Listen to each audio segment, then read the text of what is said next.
Okay. పితా పుత్ర పరిశుద్ధాత్మ నామమున ప్రభునందు మిక్కిలి ప్రియమైన సహోదరి సహోదరులారా, ఈనాటి ధ్యానాంశం మీరు భయపడవలదు. ఎందుకు భయపడకూడదు, లేకపోతే ఎందుకు భయపడుతున్నాము, మన భయాలకు కారణం ఏమిటి అని ఆలోచించినట్లయితే అనేక రకాలైన విషయాల మీద భయపడతాం. పరీక్షలకు చదివే వ్యక్తి బాగా ప్రిపేర్ అవ్వలేనప్పుడు భయపడతాడు. ఎగ్జామ్ రాసే వ్యక్తి సరిగా ఎగ్జామ్ రాయలేదని భయపడుతుంటాడు.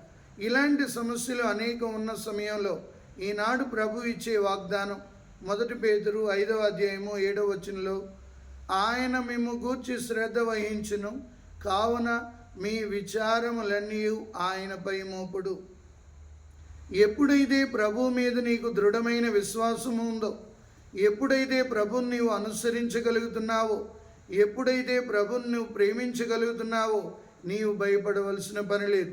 సమస్యలు ఎటువంటివి వచ్చినా, కష్టాలు ఎటువంటివి ఎదురైనా, శోధనలు ఎటువంటివి ఎదురైనా, ప్రభుని ఆనుకొని ఉన్నవారు లేక అంటి పెట్టుకొని ఉన్నవారు వారు భయము చెందవలసిన పని లేదు. అందుకే పరిశుద్ధ గ్రంథంలో 366 సార్లు మీరు భయపడవలదు అన్న మాట వ్రాయబడి ఉంది.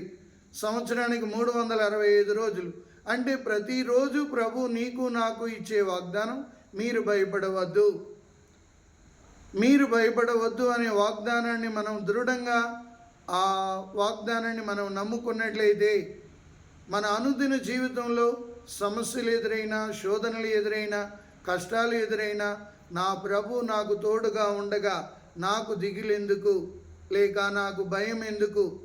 ఎందుకంటే ప్రభు ఇచ్చే వాగ్దానాలు 1-2 పరిశీలించి చూసినట్లయితే అవి ఎంతో ఓదార్పునిస్తాయి.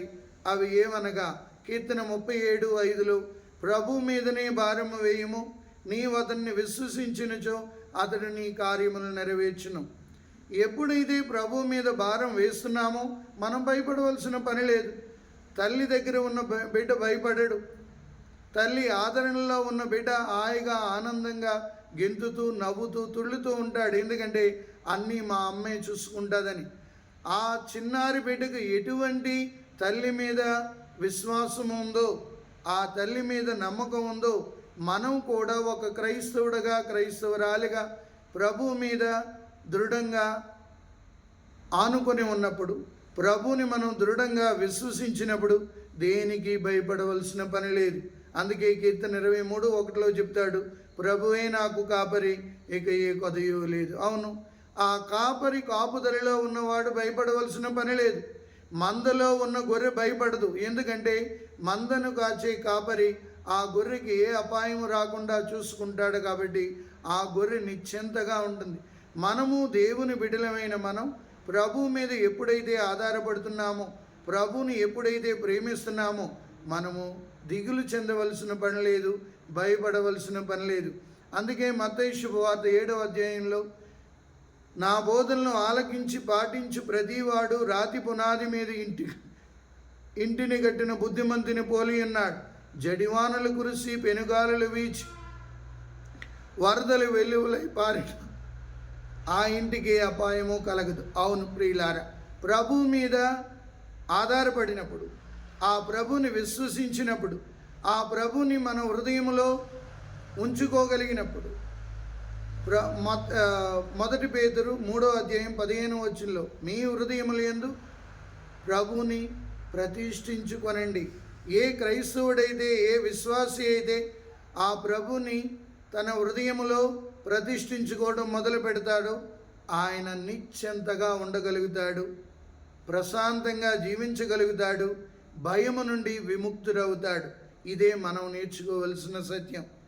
నేను క్రైస్తవ జీవితాన్ని జీవిస్తున్నాను, ఎందుకు నేను భయపడుతున్నాను, ఆ భయాలు ఎందుకు నన్ను పట్టి పీడిస్తున్నాయి అంటే నేను ప్రభువుని నిజంగా అంటిపెట్టుకొని జీవించగలుగుతున్నానా? నేను మీ యందును మీరు నా యందును ఉన్నట్లయితే మీరు అధికముగా ఫలించగలరని యోహాను శుభవార్త 15వ అధ్యాయంలో సెలవిచ్చిన ప్రభువులో మనం ఉండడం మొదలుపెట్టినట్లయితే మనలో ఉన్న భయాలు వాటంతటవే పోతాయి. ఎందుకంటే ప్రభు మనకు తోడుగా ఉండగా మనం దేనికి భయపడవలసిన పని లేదు. కావున మన అనుదిన జీవితంలో భయాలను విడిచిపెడదాం, ప్రభుని మన హృదయంలో ప్రతిష్ఠించుకుందాం. ప్రభుకి నిజమైన బిడ్డలుగా తయారవుదాం. నిత్యంతగా జీవిద్దాం. పిత పుత్ర పరిశుద్ధాత్మ నామమున ప్రభు మిమ్మందరినీ ఆశీర్వదించి కాచి కాపాడునుగాక. ఆమేన్.